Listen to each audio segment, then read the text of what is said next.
Good morning friends. Welcome to our YouTube channel. Friends, section 44 AD of income tax act जो है वो काफी लोग लेना चाहते हैं, बट लोगों को काफी कंफ्यूजन रहता है कि क्या हम लोग सेक्शन 44 AD का ऑप्शन किस किस सिचुएशन में ले सकते हैं, उसकी क्लैरिटी जो है वो नहीं रहती। बहुत लोगों का सवाल आता है कि हम ये पर्टिकुलर बिजनेस कर रहे हैं या इस पर्टिकुलर प्रोफेशन में हैं, तो क्या हम लोगों को 44 AD का बेनिफिट मिलेगा। इन सारे विषयों पे आज हम लोग डिस्कस करेंगे। उससे पहले आपके लिए जो इन्फॉर्मेशन है वो ये है कि जीएसटी प्लेटफॉर्म का 2 दिन का ऑनलाइन वेबिनार होने वाला है सैटरडे और संडे को। अगर आप इसमें रजिस्ट्रेशन कराना चाहते हैं तो ये जो मोबाइल नंबर दिया गया है इसमें कॉल करके आप रजिस्टर करा सकते हैं। 2 दिन की फीस 500 रुपए रखी गई है और जो प्रोसेस इसके अंदर कवर्ड होंगे वो जीएसटी रिफंड से रिलेटेड होगा और जीएसटी का scrutiny returns, assessment of non filers including notice in GSTR 3A, GSTR ASMT 10, ASMT 11, ASMT 12 and ASMT 13 जो है ये सारी चीजें इसके अंदर कवर होने वाली हैं।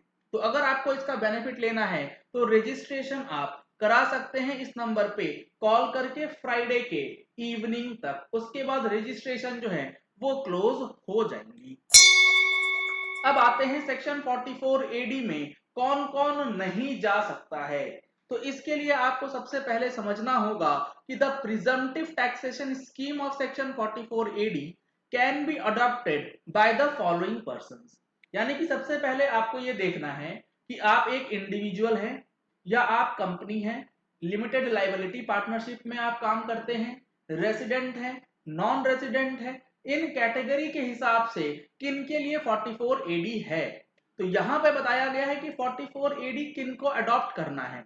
वो कर सकते हैं रेसिडेंट इंडिविजुअल, यानी कि वैसे इंडिविजुअल्स जो इंडियन रेसिडेंट हैं उनके लिए सेक्शन 44 AD का बेनिफिट मिल जाएगा। रेसिडेंट हिंदू अनडिवाइडेड फैमिली, अगर आप HUF के अंदर पैन नंबर लेकर के काम करते हैं और आप इंडिया के रेसिडेंट हैं तो आप भी 44 AD के लिए लायबल है, एलिजिबल है। रेसिडेंट पार्टनरशिप फर्म, अगर एक आप पार्टनरशिप फर्म है और रेसिडेंट पार्टनरशिप फर्म है तो भी आपको बेनिफिट जो है वो मिल जाएगा सेक्शन 44 AD का। लेकिन पार्टनरशिप फर्म के अंदर लिमिटेड लाइबिलिटी पार्टनरशिप फर्म जो है वो इंक्लूड नहीं होगी। तो कुल मिलाकर के 3 लोगों को ये बेनिफिट दिया जाता है, इंडिविजुअल को, HUF को, पार्टनरशिप फर्म। तो अब आप इससे ये पता कर सकते हैं कि किन के लिए सेक्शन 44 AD का ऑप्शन जो है वो नहीं रहेगा। नॉन रेसिडेंट अगर आप हैं तो आप नहीं जा सकते 44 AD के अंदर। अगर आप एक कॉर्पोरेट हाउस है यानी कि कंपनी रजिस्ट्रेशन है आपका तो आप नहीं जा सकते। कोऑपरेटिव सोसाइटी है तो आप नहीं जा सकते। लिमिटेड लायबिलिटी पार्टनरशिप तो ऑलरेडी इसमें बता दिया गया है। ट्रस्ट है, नहीं जा पाएंगे आप सेक्शन 44 AD के अंदर। सर क्या है ऐसा सेक्शन 44 AD में? इसके अंदर प्रिजम्पटिव टैक्सेशन मांगा जाता है, मतलब आपका जो टर्नओवर है उसका एक फिक्स परसेंटेज गवर्नमेंट कहती है बता दें और आपका टैक्स जो है उसके ऊपर निकल जाएगा। बाकी का जो बुक्स ऑफ अकाउंट्स का झंझट है वो आपको खत्म कर दिया जाता है। तो इसका बेनिफिट लेने के लिए काफी लोग जो है वो ये चाहते हैं कि हम लोग भी इसके कैटेगरी में आ जाएं। तो अभी फिलहाल हमने ये ब्रॉड कैटेगरीज देखा कि पर्सन्स का जो डेफिनेशन है उस पर्सन्स की डेफिनेशन में कौन कौन से ऐसे लोग हैं जो कि आ सकते हैं। अब जो चीज आ सकती हैं, मतलब जो लोग 44 AD को अडॉप्ट कर सकते हैं, इनके लिए भी specified business and specified profession दिया गया है कि अगर आप रेसिडेंट इंडिविजुअल भी हैं, लेकिन अब जो मैं आपको बताने वाला हूं बिजनेस, अगर आप इसमें इंक्लूडेड हैं तो आप रेसिडेंट इंडिविजुअल होते हुए भी 44 AD नहीं ले पाएंगे। क्या है वो चीजें अब हम लोग देखते हैं।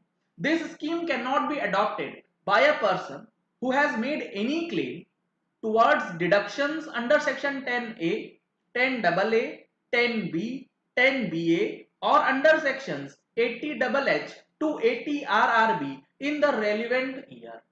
अगर आपने रेलिवेंट प्रीवियस ईयर के अंदर जो बेनिफिट है डिडक्शंस का इन सेक्शंस के अंदर ले लिया है जो स्पेसिफाइड है 10, 10A, 10B, 10BA, 80HH और 80RRB के अंदर, तो आप रेसिडेंट इंडिविजुअल होते हुए भी सेक्शन 44 एडी का बेनिफिट नहीं ले सकते। अगर आपको सेक्शन 44 एडी का बेनिफिट लेना है तो आपको इन डिडक्शंस को फॉरगो करना होगा, इनको भूल जाना पड़ेगा। पहला कंडीशन तो ये है। दूसरा है an insurance agent can not adopt the presumptive taxation under section 44 AD. अगर एक रेसिडेंट इंडिविजुअल है लेकिन वो एक इंश्योरेंस एजेंट है तो क्या वो 44 एडी में जा सकता है? जी नहीं। चाहे आप रेसिडेंट इंडिविजुअल हो, पार्टनरशिप फर्म हो या फिर एचयूएफ हो, अगर आप प्रिजम्पटिव टैक्सेशन में जाना चाहते हैं तो आपका बिजनेस या प्रोफेशन इंश्योरेंस एजेंट नहीं होना चाहिए। A person who is earning income in the nature of commission or brokerage cannot adopt the presumptive taxation scheme of section 44 AD. Insurance agent earn income by way of commission and hence they cannot adopt the presumptive taxation scheme of section 44 AD. Sir ये पता कैसे लगेगा कि ये commission income है या नहीं? तो आपको ये चीज चेक कर लेना है कि जो आपका क्लाइंट है या जो असेसी है उसको कमीशन इनकम मिलता है, उस कमीशन के ऊपर जो टीडीएस डिडक्शन हुआ वो सेक्शन 94H में होकर के उसके फॉर्म 26AS में रिफ्लेक्ट हो रहा है या नहीं। अगर होता है तो वो कमीशन इनकम माना जाता है क्योंकि 94H में कमीशन के अंदर ही टीडीएस काटा गया है। तो यहां पर सबसे पहला बिजनेस जो है वो है इंश्योरेंस एजेंट, जिसको 44 एडी का बेनिफिट नहीं दिया जाएगा। इसके बाद है a person engaged in a profession as prescribed under section 44AA bracket 1 cannot adopt the presumptive taxation scheme of section 44AD।